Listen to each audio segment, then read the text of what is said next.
Okay, so here is the plan. It is very late at night, and I've decided to spend a little time assembling a blade controller because why not? What else am I going to do late at night? And I'm going to film the whole thing in one continuous go, and we'll see what happens. Maybe this is something that's interesting enough that some people might want to actually watch it. Maybe this is just a giant mess. I don't know. We'll find out together. Well, assuming I post this somewhere.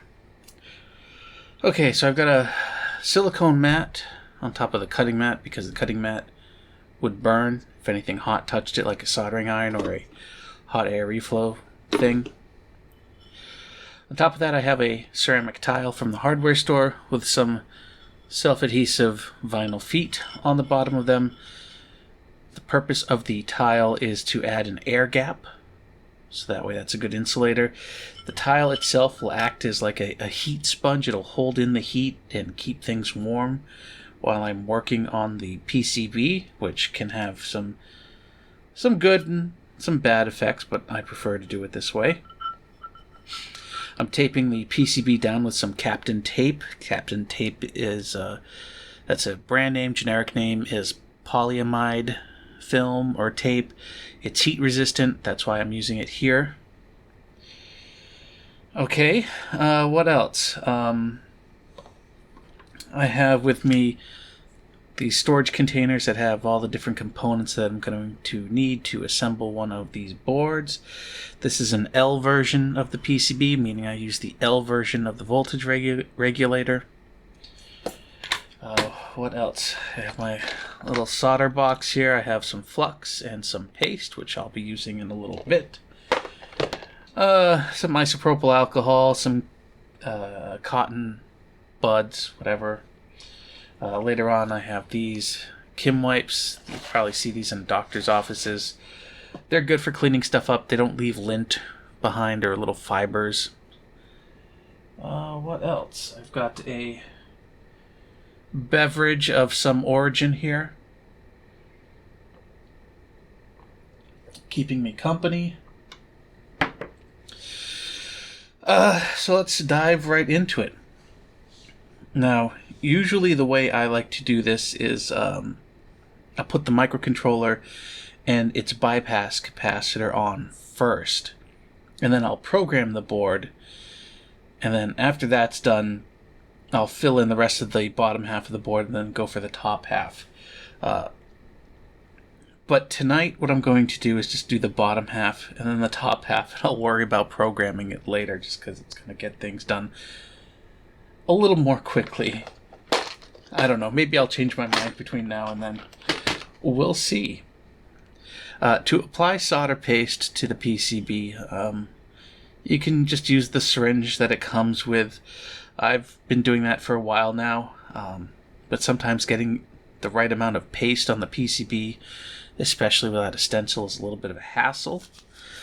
So I have another technique that I've been trying out, which is, this is just a little piece of wax paper to make cleanup a little easier. And I'll squirt a bunch of solder paste on here, like so. Very good. Let that finish oozing out. And I'll just throw in just a little extra flux, not too much, about that much. And I'll use a toothpick and I will mix it all up, sort of like you're making, I don't know, epoxy.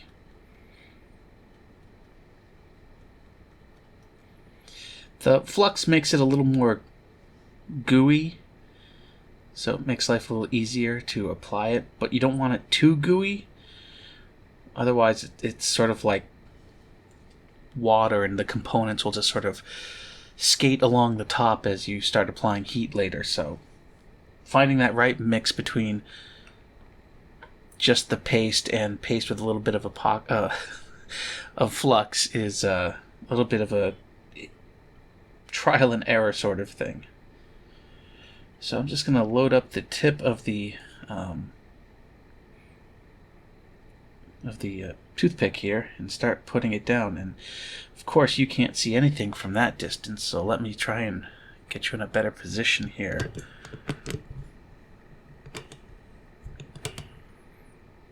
We'll see how this goes.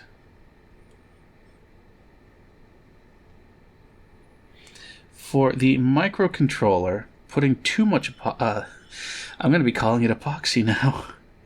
Putting too much solder paste down is okay. In fact, I would recommend putting too much solder paste down, because there's a very easy way to deal with the excess solder later on.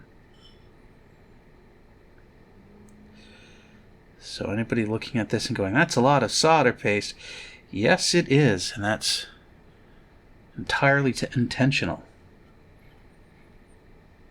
Now just a little dab on the two pads here for C4. The 0402 components, like that capacitor, you really want to put on just a tiny amount of solder paste. Too much solder paste, and they like to do what's called tombstoning, which is where one end will try and stand straight up. And that means that you got to get your hand in there, or a tool that your hand is attached to, like tweezers, to push that poor little component back down. And boy, do your hands get hot very quickly when you're doing that. So trying to keep the solder paste to a minimum on these pads is a good idea. It's not always going to be perfect, but it's worth trying to do.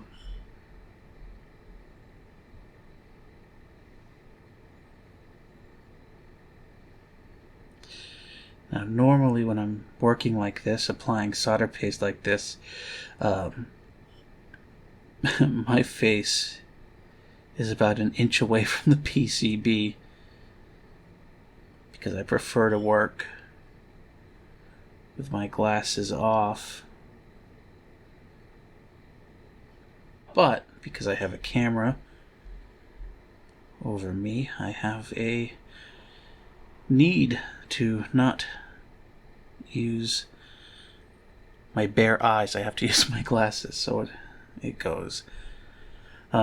The voltage regulator here, that's, what is it, U2 maybe, or U3, whatever it is, that should have an excess amount of solder paste as well, because the same technique that I will use on the microcontroller I will use there as well.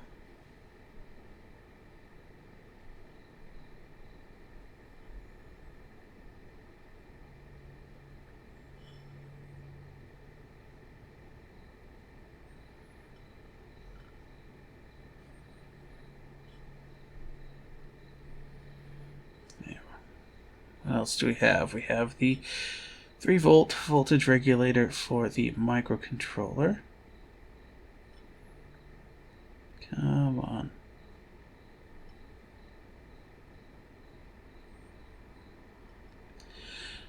And that looks like everything has solder paste. Good. I'll put this off to the side because I will use what's there later for the other half. I need tweezers now. And I do not see my... I don't see my cheap pair of tweezers. I don't know where they've gone. So I will break out the expensive pair of tweezers tonight. Here they are. A very fine tip. I keep them in their package to protect those tips. I think these were like 10-15 bucks. Anyways. So now it's all about putting down the components. So let's go for that. AT-Tiny 1606. You will note it's somewhere on it there is a dot, bottom left. You see that? That dot needs to align with the dot that is, from the camera's perspective, top right. So I need to rotate this chip 180 degrees. And I'll just drop it down in here. I'm not too worried about alignment because it'll sort of align itself later. Same thing with the voltage regulator for the LEDs. We have a dot, there you go, bottom left. It needs again to be rotated 180 degrees, so the dot is at the top right.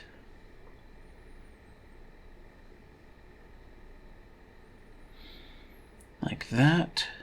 Alright. It goes down there.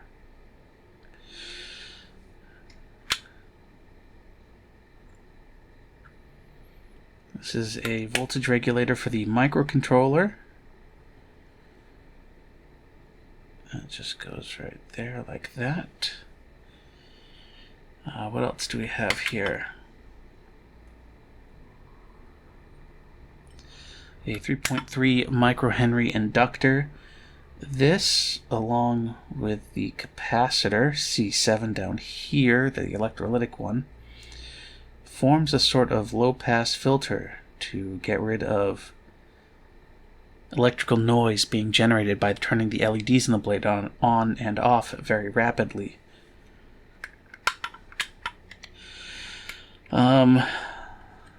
I also need a bunch of 1 microfarad capacitors here. I'm going to need 4 in total.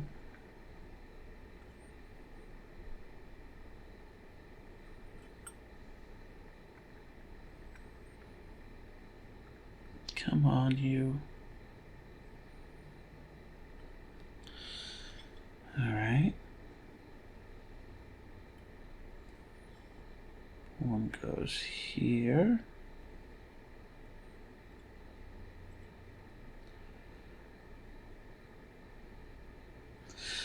Another one there. Now, to make my life easier, I'm going to rotate this 90 degrees because I feel comfortable coming in from the side, and I like placing these components in that direction.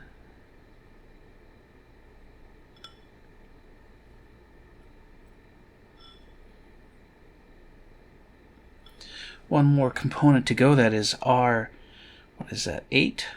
And that is a 10 kilo ohm resistor.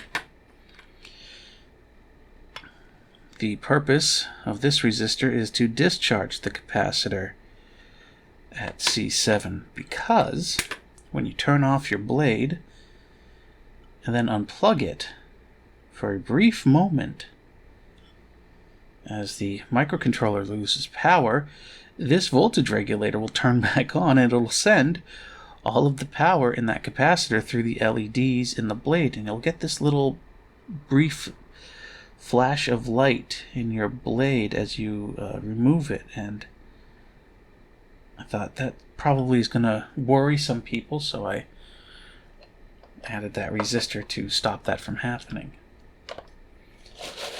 Before I continue, I'm just going to quickly wipe the end of my tweezers here on this Kim wipe. I just want to try and get rid of any potential flux or solder paste that got on there.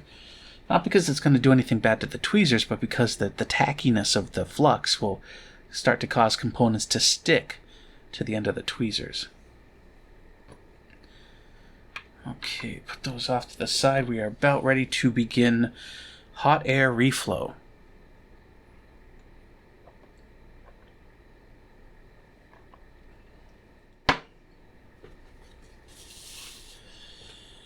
Okay. Let me get this back into its original orientation. And I will bring in... I'll briefly zoom out and show what's going on here. Here is my hot air reflow station. This is the 858D. This is the most generic thing you can find. It'll cost you about $30-40. It comes under various brands. Mine has no brand on it at all. It's about the cheapest hot air reflow station you can get. What's hot air reflow? Pretty simple. There is a heating element in the nozzle here. There is a fan down here. The fan blows air. It gets warmed by the heating element and comes out the nozzle. I'm going to blast hot air over the PCB, the temperature of the PCB and the components, and crucially the solder paste will rise to the point that the solder paste will melt, will flow, and all the components will form connections with that molten solder to the PCB. That's the idea anyways. Oh. So, put it back in the cradle real quick. I have this set to 350 degrees C. I'm going to set the fan speed down a bit to 4-ish.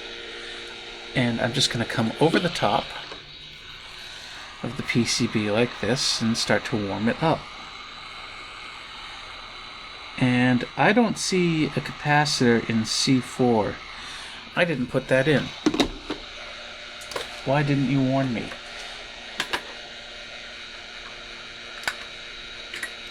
C4 is the bypass capacitor for the microcontroller. It's basically a last-ditch effort to help filter out any irregularities in the power coming into the microcontroller. There. Now we can actually bring in the heat and start warming up the PCB. And the temperature is at 350, but the fan speed is very low, so not a lot of heat is coming out right now. But I want to keep the fan speed low because it's going to blow components off the PCB if I had it any higher. And as the board starts to heat up, some of the flux will start to evaporate, the paste will dry out a little bit, the components will stick better to the PCB, and I can increase the the fan speed a little bit more. I can already see C5 has decided to go in a weird place, so I'm just going to try and nudge that back home. There we go. And I'll probably start bringing up the speed a little bit on the fan here. And this is going to take a couple of minutes because the tile is acting like a bank, a heat bank. It's absorbing the heat. The heat goes into the PCB, and then from the PCB it goes into the tile. Now this has an effect later on in that it keeps the PCB warm as I work on it.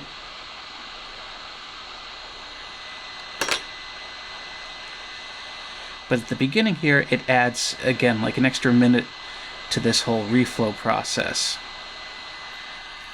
And maybe I'll bring the camera down a little bit better so you can see what's going on here.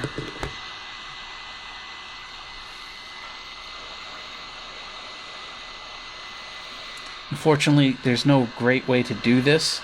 The nozzle of the hot air reflow station is always going to be in the way. So I'm trying to apply heat at angles here, so that way you can see some of the board.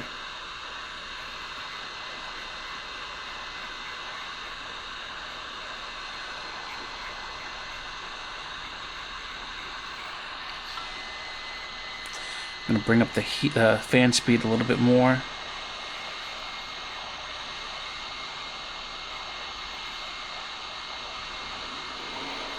And I'm going to start to focus in on the microcontroller area to get that to flow first. I'm seeing solder start to flow. The inductor solder has flowed. The board is getting up to temperature now. I can see the solder around the microcontroller starting to go.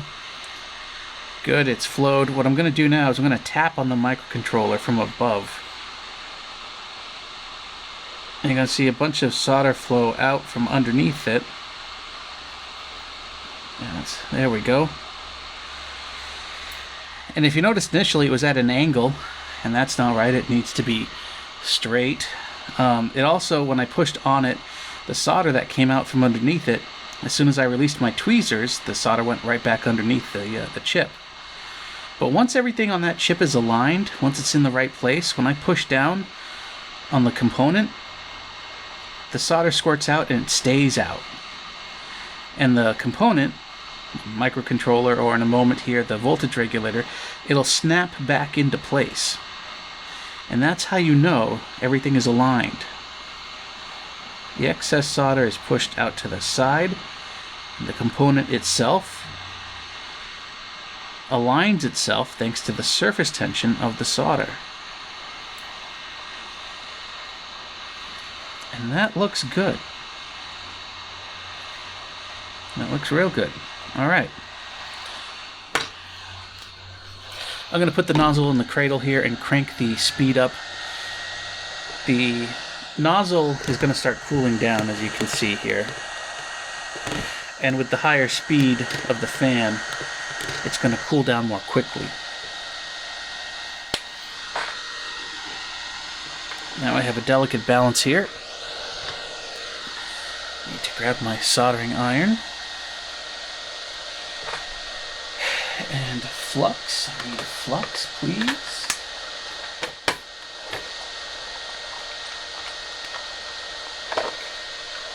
And I'm going to put flux around the microcontroller and the voltage regulator. Because all of that excess solder paste was there, I need to clean it up now.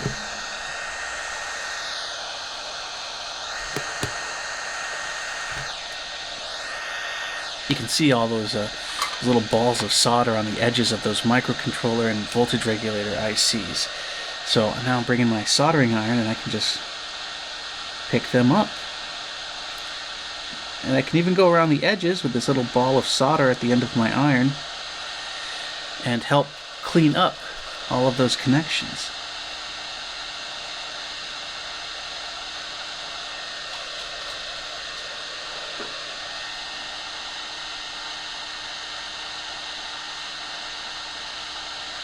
I'm working left-handed right now, and that's not great. I'm not good left-handed.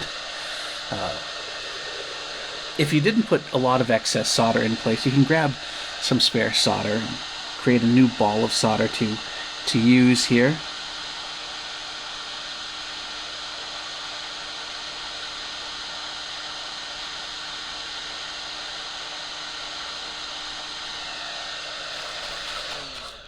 What that ball of solder will do is it'll sort of fill in any of the pads if there's not enough solder on one of those pads to help make a better connection.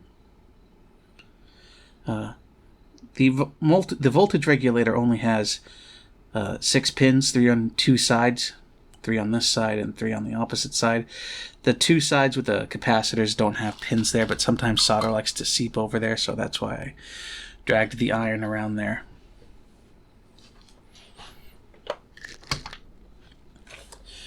Now I'm going to bring you in really close and see if we can get a glimpse of just how good those pins on the microcontroller look.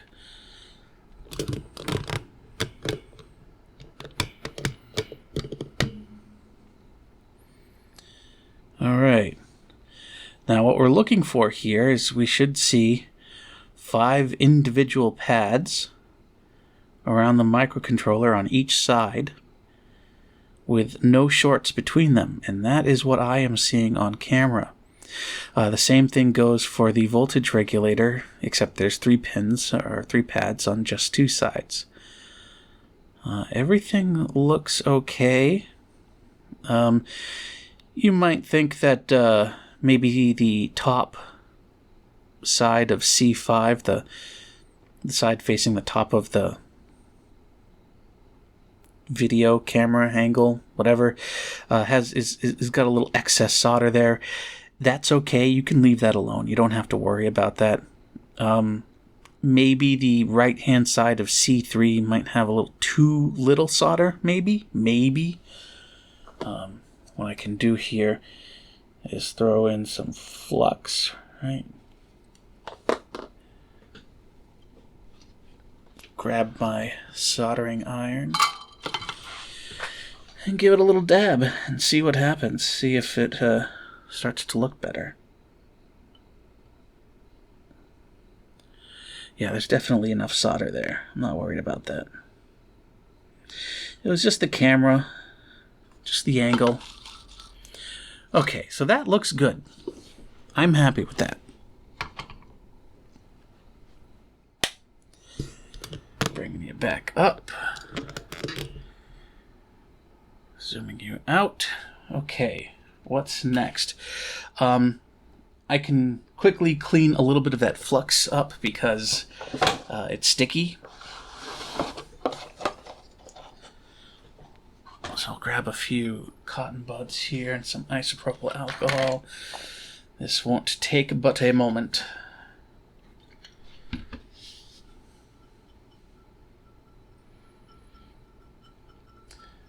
This PCB is one that I had made early in my, I guess, my final development phase of this PCB. I think I'm up to version 4.4 and this is 4.0. There's no difference between all version 4 boards. It's the main difference is in the solder paste layer of the design. The microcontroller, there's different ways to put to design the center pad of the microcontroller so that way the solder flows the best way possible and that sort of thing. And I experimented a lot with that. So if you go on like Oshpark and get the version 4.4 board that's available there now, everything I'm doing here is exactly the same. There's no difference. The difference is just in an element of the design that you can't see, so you don't have to worry about it. Okay. This is going swimmingly. I'm going to do one quick check here, just because I recently got bit by this, and so I'm going to double check. I'm in resistance mode right now, and you can see with the two probes together I get about 0.3 ohms. I'm going to go across the power coming in, making sure there's no shorts. In fact, there's a capacitor charging up, that's why the value keeps changing on the resistance. The same for C7, which is the output of the LED voltage regulator, and that is charging up a capacitor. So that looks good. This is power and ground for the microcontroller. Same deal. So electrically, the power rails at least are fine, and that's all I care about at this stage. Now, yes, the tile is still warm.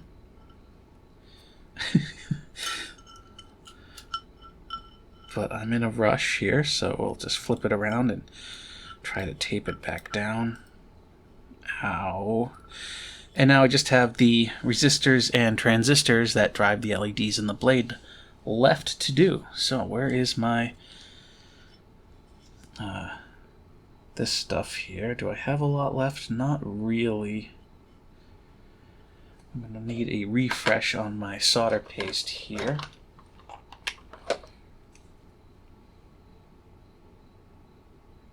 That should be good enough.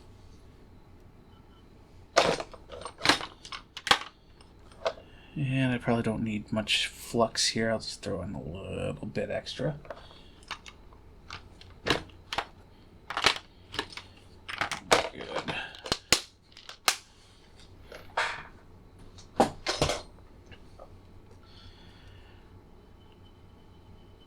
Now, of course, the tile's a little warm, so that's helping with keeping the, or making the flux, the paste, the soldered paste, that's what I meant to say, a little gooier, a little liquidier. I'm going to do the little tiny resistors first. I mean, I am not putting much solder paste down on these at all.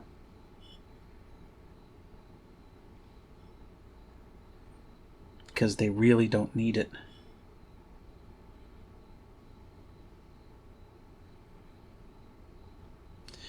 I mean, if there's enough solder paste that you can see a little fleck, you've got enough.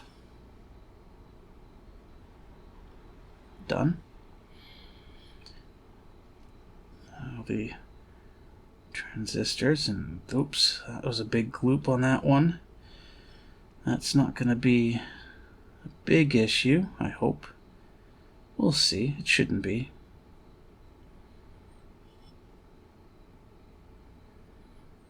I'll try to be a little more conservative with my paste. Just want enough paste to cover the pad. I've got way too much paste on the end of the toothpick here, so I'm just trying to make very light dabs here.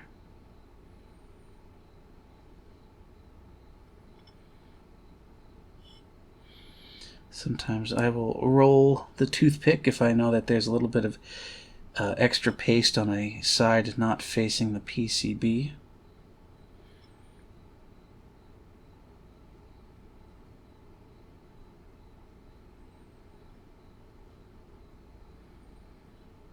Too much solder paste on the toothpick. Little dabs. Big gloopy dabs there and there by accident.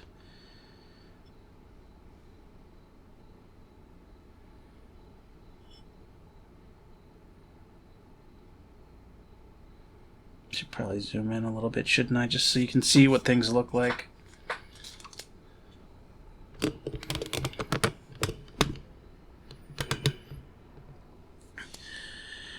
So that's what the solder paste looks like. I will start placing the components. And you can watch that process from up close. I'll start with the resistors in the middle. I need 7. And I need to try and grab only 7, but I usually grab more. 1, 2, 3, 4, 5, 6, 7. You can't see that because they're all off screen right now. I'll try to bring them on screen.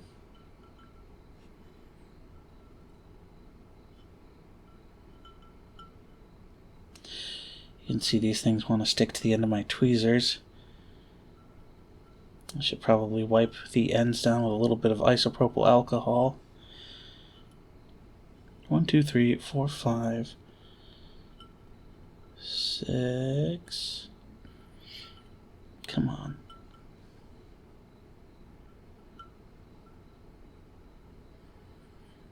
And 7. And I did this over on the other side, but I was flipping them over so the black side was up. It doesn't matter if the black or the white side is facing up. The resistor is still going to do its job. I just want things to look professional, I guess. You could also say that I'm probably being overly anal about this, but it is what it is.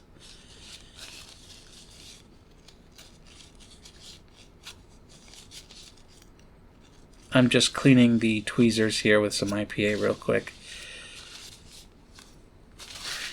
because I don't want these things sticking as I start to place them down. Of course, the first one will immediately get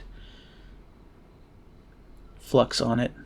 Actually, I'm going to go from the other side using my left hand because the camera is so close it's in the way now. So this is left-handed, which I am not left-handed, so this will be an interesting exercise.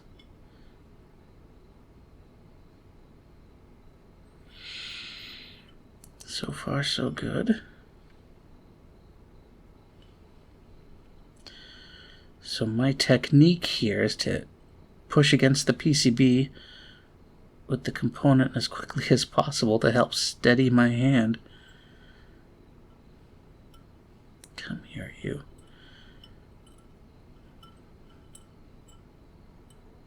There we go. It's interesting. Some days I find my hands, especially, under this kind of magnification, working with such tiny components, I find my hands shake a lot. And other times they don't shake much. It's, I think I'd consider this about average. Not sure why that is. Is it a coffee intake thing? Is it a, I don't know, a time of day thing? Oh. No. No, I thought I found my cheap tweezers. I did not. Okay, resistors are down. I have N-channel MOSFETs to go down next. Those are the 3 at the top. Each one controls a different color. So, if you want a red blade, the red MOSFET turns on. You want a green blade, the green MOSFET turns on, while the other 2 stay off. And let's just flip you over, please. Okay, and again, this is going to have to be a left-hand job because the camera arm is in the way.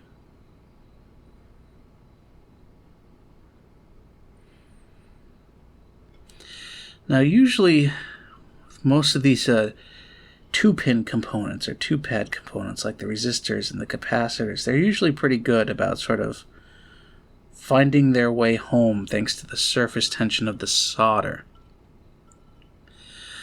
These 3-pin devices, not as much. If I put one of these down at a slightly awkward angle, it will remain at that awkward angle. I think part of it is because one of the 3 pads on each of those is connected to like a major thermal mass area, the power rail or the ground rail. Thermal mass is in reference to how much heat you're going to need to raise the temperature up to the point that solder will melt. If you have a pad that's connected to the ground plane, there's a lot of copper in the ground plane, and you have to heat up a lot of copper before the solder will melt. So it has a high thermal mass. The tiny little trace that goes between the transistor and the microcontroller, though, is very small, very thin. It has a very low thermal mass, so it heats up very quickly.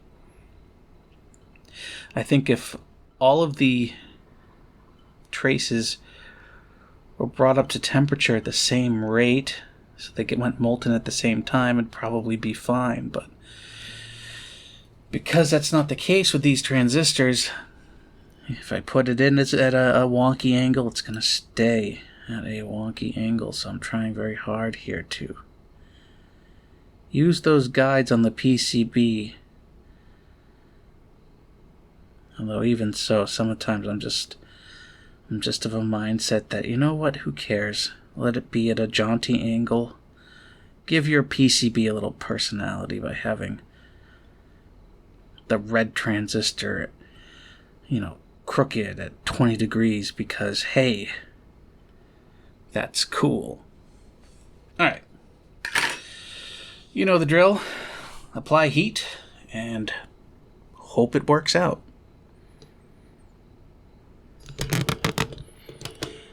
Need some room here, please. There we go. Okay, back down to about a 4.5. I've turned it off, I've turned it on, it's at 350. Let's go.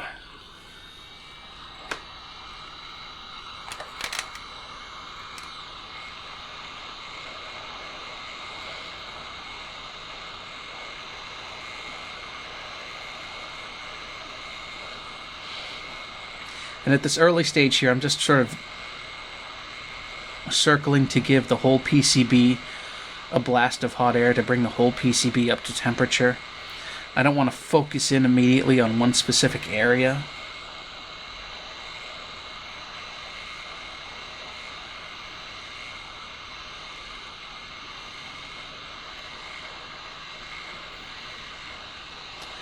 And while I do that, I'll adjust the camera here. Try and get you in a little closer to the action. Hopefully that works.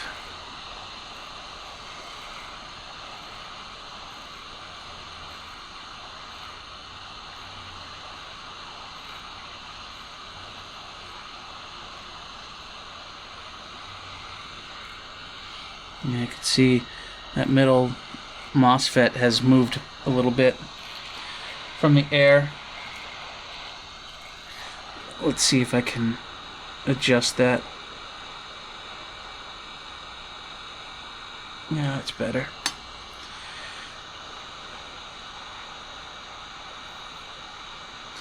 Everything else looking pretty good. I think I'm ready to bump the temperature up. Not the temperature, the fan speed.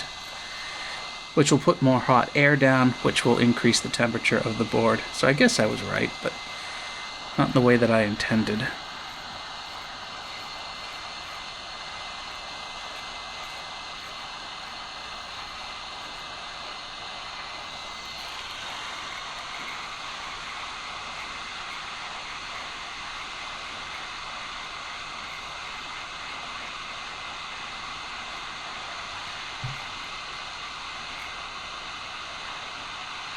I can see the resistors starting to flow.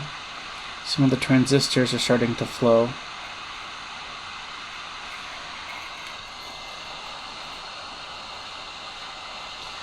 This bottom transistor here doesn't like to flow early. That's usually the last thing, probably due to thermal mass. If I spent, a couple of minutes actually analyzing the design of the board, I'd probably figure that out, but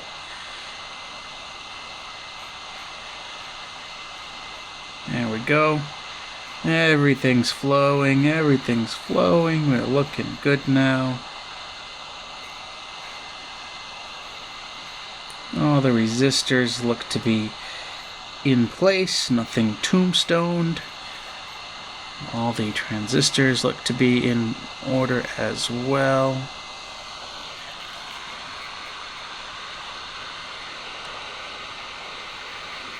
I don't know if I caught that on camera. I hope I just caught that on camera. That the farthest to the right bottom transistor, there were two solder balls. One was on the right side of it, and the other one was in the middle between the two top pins. And I just used the hot air to push those solder balls right to the pad there, and it sucked those solder balls right in. That's kind of cool. Okay. I think that looks good. Now, I could go in there with flux and touch up all of those pads just to ensure that there's a good connection there. It's not a step I necessarily need to do, but I'm going to do it because why not? I don't want to have to deal with this later.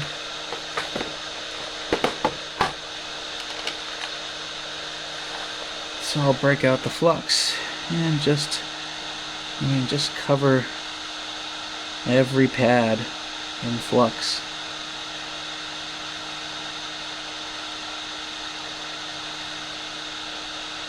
Like that. And then the perilous reach around my hot air station to grab the soldering iron. I can bring you more center to the board. And the temperature is almost back to 100, where the fan will turn off and the noise will stop, I promise.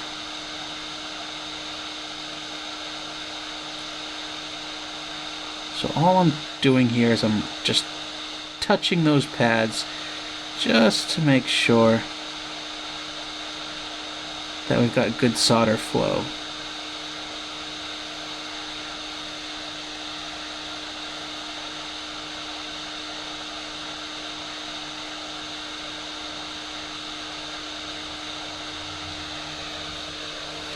And now, the worst thing I can do, soldering with my left hand here. I just want to touch the pad, get the solder to go molten for a brief moment. The excess flux that I've put down will help ensure the solder flows properly and makes a good connection. And that is how you get something that looks almost professional.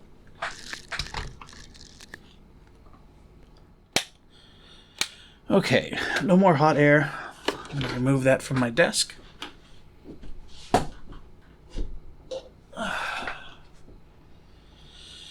Home stretch.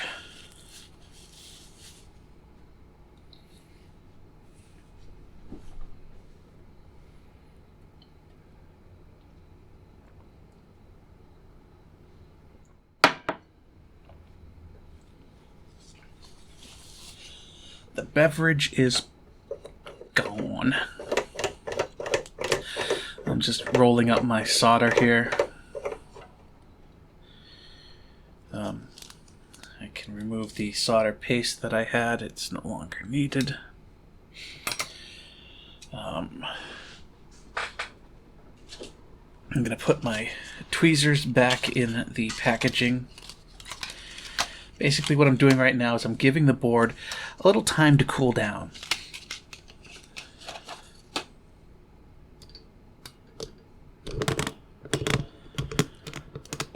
Alrighty. Because if you cool it down too quickly, sometimes bad things can happen. It's just good practice to let the board cool down a little bit.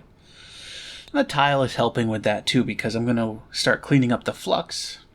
And isopropyl alcohol usually makes, if you put a little bit on your skin, it evaporates quickly, and your patch of skin where it was feels kind of cold. That's something to look out for here. This stuff is going to cool down the PCB, but because I've got this large heat bank underneath it, it'll be fine.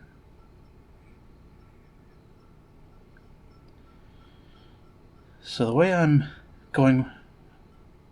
approaching this cleanup here is the isopropyl will dilute the excess flux on the board and absorb it into the cotton bud. So I just want to put down lots of IPA and sort of at the same time roll the cotton bud around to get into all the little nooks and crannies. Get as much of this flux up off the board as I can. There will be another cleaning pass, but this is just sort of a beginning pass.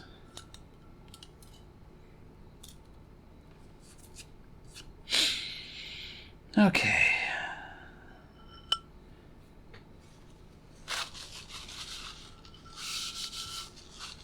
You can see there is a lot of flux on the tile there. I need to clean that off. And you can sort of see where the heat is. Look how everything evaporates. It evaporates around here the quickest.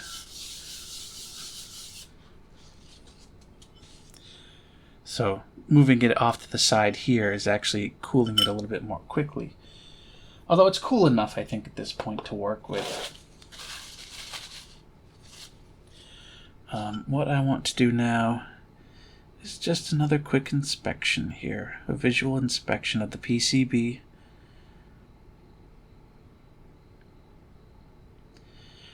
I mean, it looks okay. Yeah, there's still a lot of flux there, though.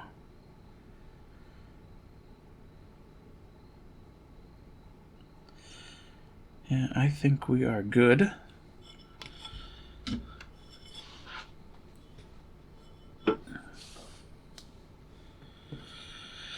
I want to give this a good scrubbing.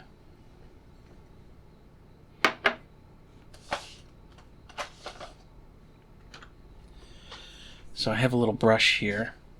I have my bottle of IPA. And just get the IPA all over it. Soak the whole thing, both top and bottom, with IPA. And then while there's still a bunch of IPA there, come in with the Kim wipe to soak it up. Pick up all that diluted flux in the isopropyl alcohol, so it's all in the wipe and not on the board. Use the bristles to push that Kim wipe in between the different components.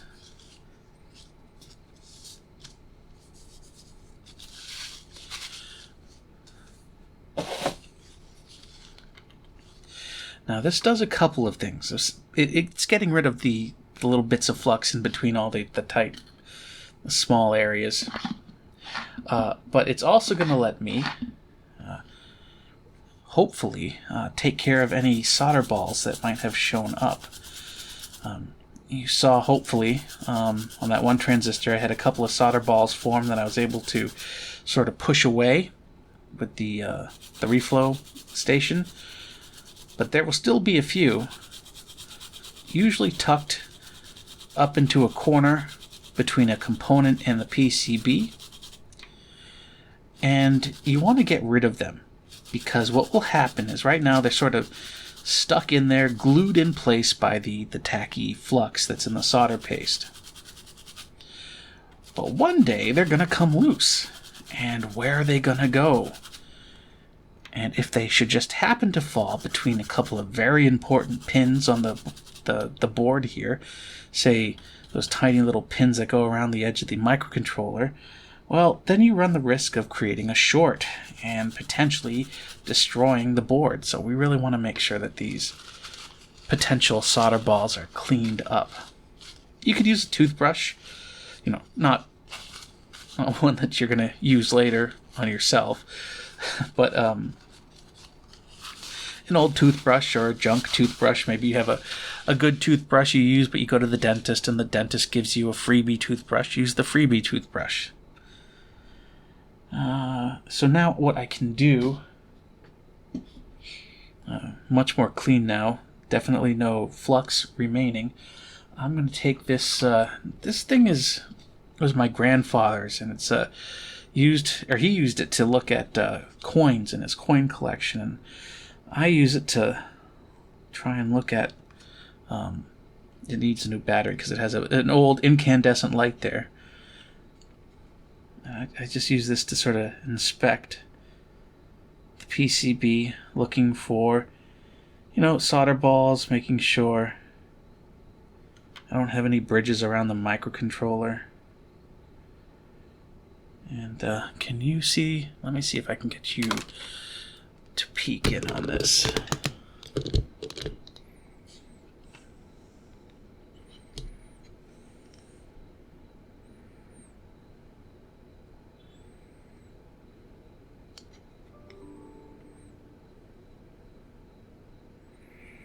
There, so you can sort of see the camera's autofocus is going to be the biggest problem here. And I prefer to have it on autofocus because I don't keep things in the same location. But yeah, that looks good for the moment that it was an autofocus, or it was an in focus.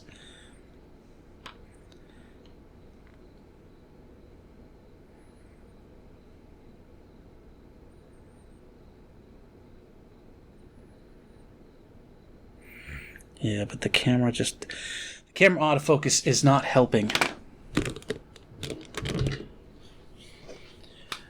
Anyways, I'm just going to do this real quick. Bear with me here. Just want to make sure that looks fine. That looks like a tiny solder ball. I might leave it alone, despite the big speech I just gave.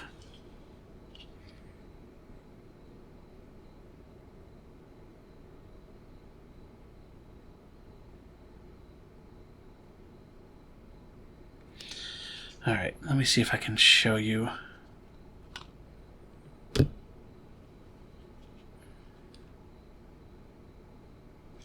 I flip it around.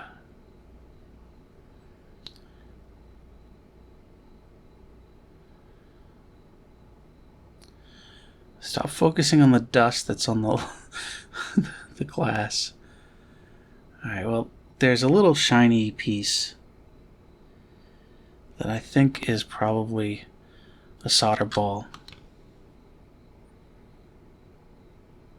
Of course, looking at it with my eyes, I don't see it, so maybe it's just a piece of lint or dust on the glass.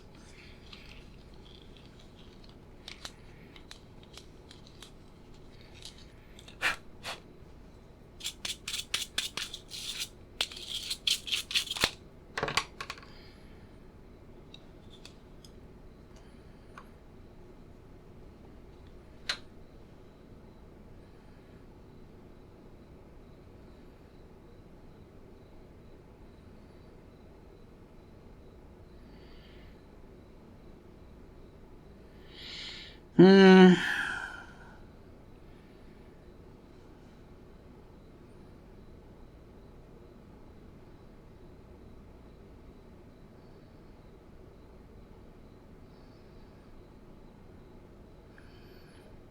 Oh, is that one right there? Second transistor from the right. Look at the little black line. There's like a little something sticking out in the middle of that transistor there. I think that's a solder ball. Let's just see if I can knock it loose.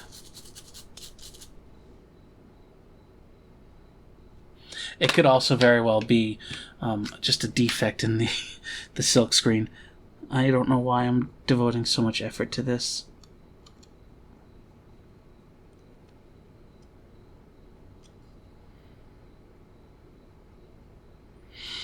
I think it's just a defect in the silk screen. I bet you if I look back at the video, I'm going to see that there's a defect in the silk screen. And that's what I'm looking at now. So I'm going to ignore that and just proceed. With what? That's a fine question.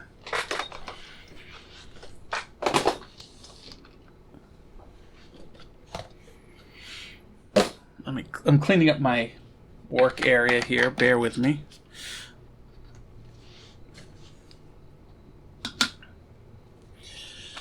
Because the next couple of steps will require space.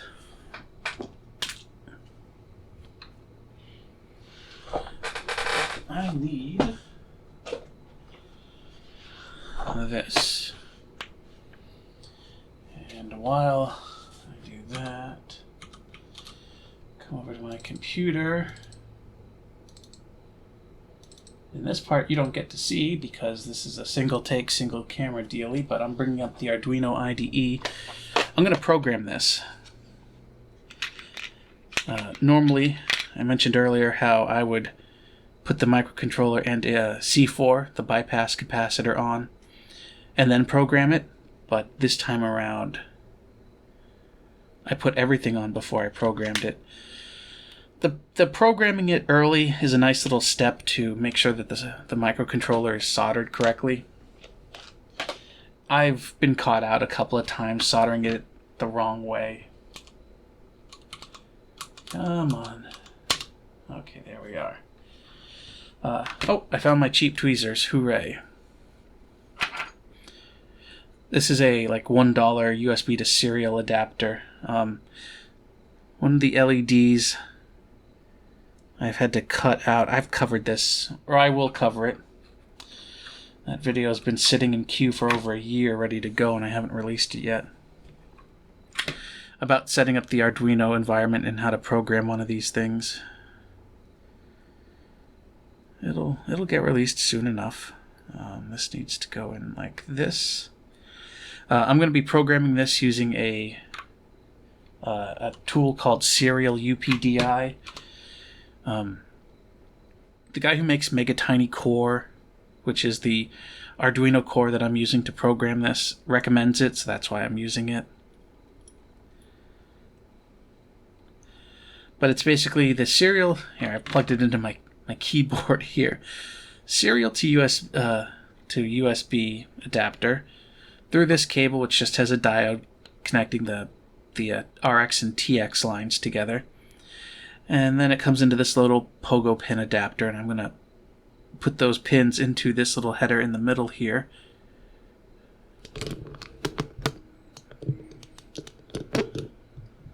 Like this.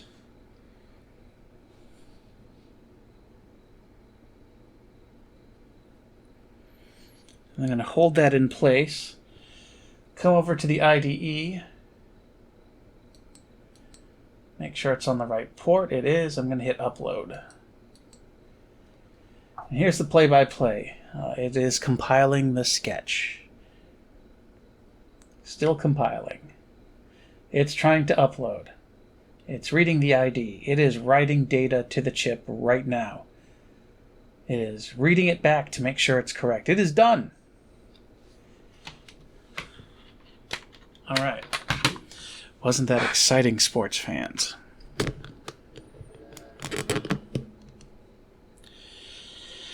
So we have a programmed board. We are just about done. There is all of two components left to solder. I'm not going to be installing this. This is just an assembly, not an install video. The two things I have left, I need to go get.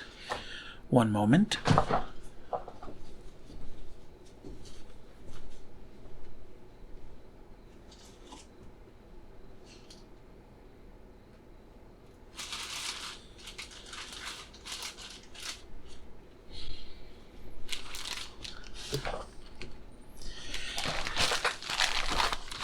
$200 electrolytic capacitors. Well, less than 200 now. I've assembled a few dozen of these at this point. Come here, you. 2 electrolytic capacitors. And the rest will go back into one of my many boxes of many things.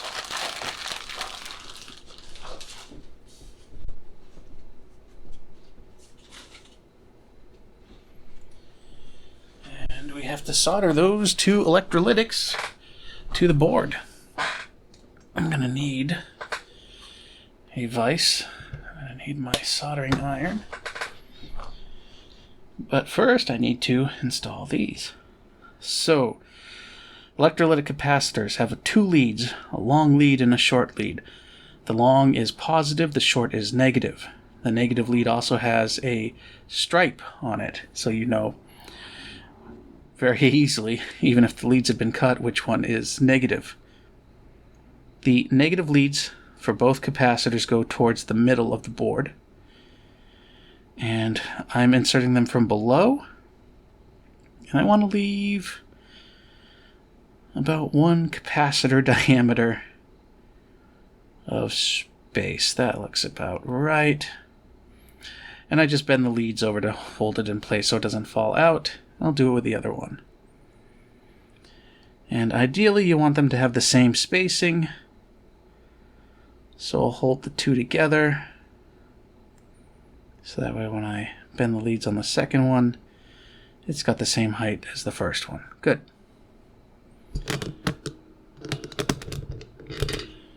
Now I am going to bring in my vise.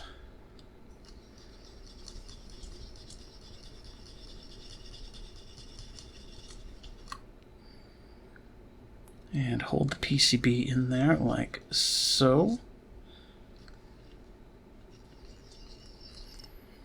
There we go. Grab my soldering iron. Make sure you have a proper view of proceedings. My solder spool returns. Okay. So we know that the 2 middle leads are negative. They're connected to ground. Big thermal mass. Going to take a little while to heat the ground plane up before the solder is going to flow. So I'm just going to hold my iron here for, I don't know, 10 seconds, maybe a little bit more. And then we'll see what happens.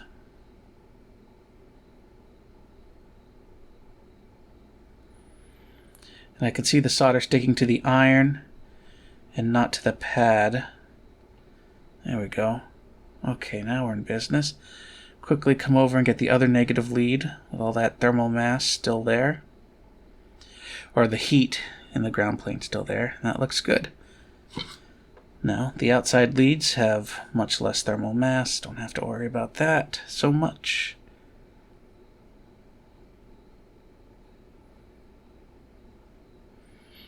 And that's it. That's the last of the soldering. For tonight, anyways.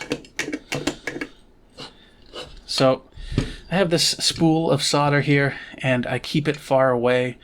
So I bring out like a good 1 to 2 feet of solder every time I use it.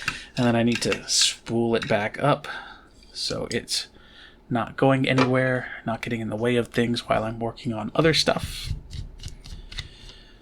Just in case you are wondering what's going on there. I also have a very squeaky chair that I'm considering replacing. Now just removing the excess lead of these capacitors. And last but not least, I'm going to take these capacitors, I'm going to bend them 90 degrees so they are facing away from the PCB. This will be important for fitting it into the blade connector when it comes time to install it. And that is an assembled blade controller. Now, of course, you should correctly be saying, wait a minute, how do you know it works? I don't. But we will make sure it works before the video is over. But you said you weren't going to install it. Yes, you are correct. Let me show you what I have.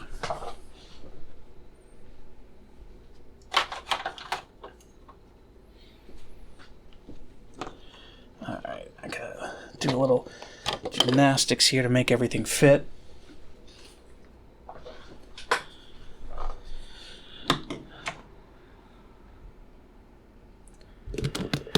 And we zoom out a little bit. Get a little height here. And we have a little jig. This PCB here has a header here that goes out to a blade, a Galaxy's Edge blade that's had the controller removed. So these wires go directly to the LEDs, no controller. There are 3 more wires that come off and go to this. This is a connector for a blade that's going to go into a hilt. And the PCB also has a bunch of pogo pins here that when I flip this board upside down, it should line up with the power, data, and LED connections of the board. So if I just line it up like that and press down, I should, in theory, now have a full blade controller, LEDs, and here's your connector. Pretty cool. With this, I can test to make sure that this works, that the programming is good, that the soldering is good, without having to actually install this.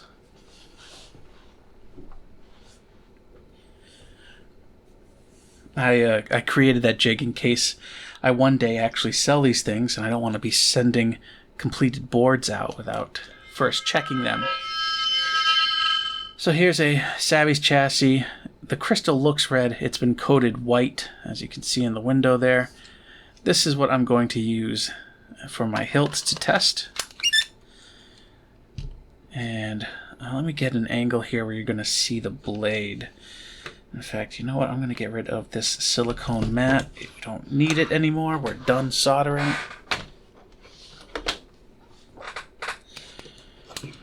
I can bring all of this down a little bit further. Give you a better angle on things, maybe. I don't know. What else? Lock the exposure. Oh, I should have done that earlier. Oh well. Now I'm going to put the board in carefully, and this thing should make a noise like a blade's been inserted, because I guess for all intents and purpose it has. So that's a good sign. Okay, no electrical fires, no smoke. It made the right noise. So far everything looks good. The last thing I'm going to do now is drop the light down quite a bit so you can see the light of the blade. Ooh, that's interesting. That's very interesting.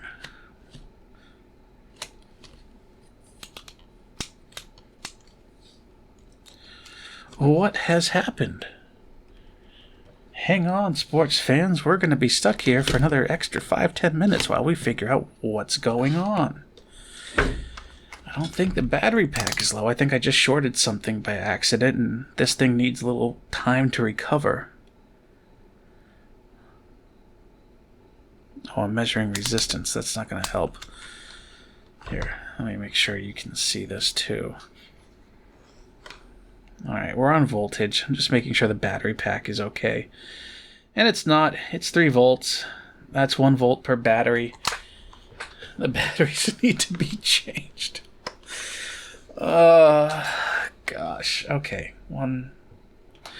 I said this was going to be a single take, so you're stuck here with me. Oh yeah, you're not even seeing it because I angled the thing down. Okay. Oh yeah, it's those batteries. Oh wow, if that's putting out 3 volts, then those batteries are very low. These are lithium ion batteries in a AAA form factor, which means until they run out of juice, they're always putting out 1.5 volts. So these things are dead and will need recharging. Oops. In the meantime, let's try some original batteries. Yes, I know, they're the green GP batteries. Let's see if they're any good. Where is my multimeter here?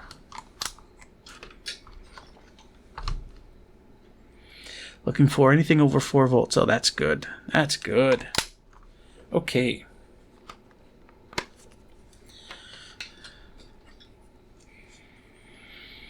That goes like that.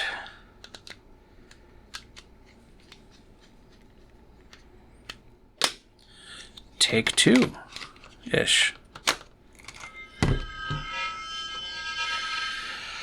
Okay, everybody ready?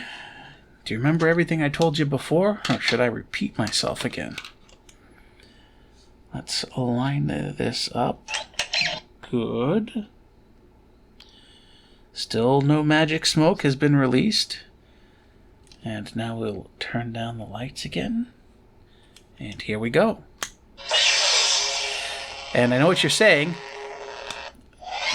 Let me address this before we continue. I know what you're saying. Hey, that one looked a little dim. It looked almost yellow. What's going on?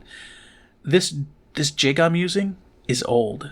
Like, over a year old.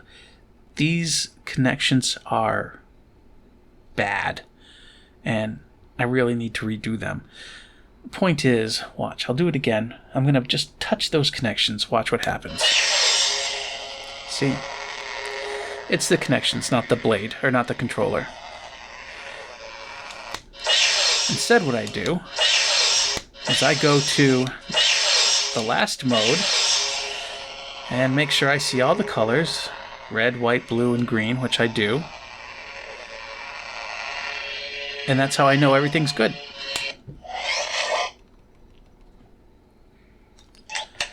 So there we go. We have a functional, completed, fully assembled blade controller, and it only took, what is that, 74 minutes. Not too bad. Now I'll put that away. I'll put my jig back.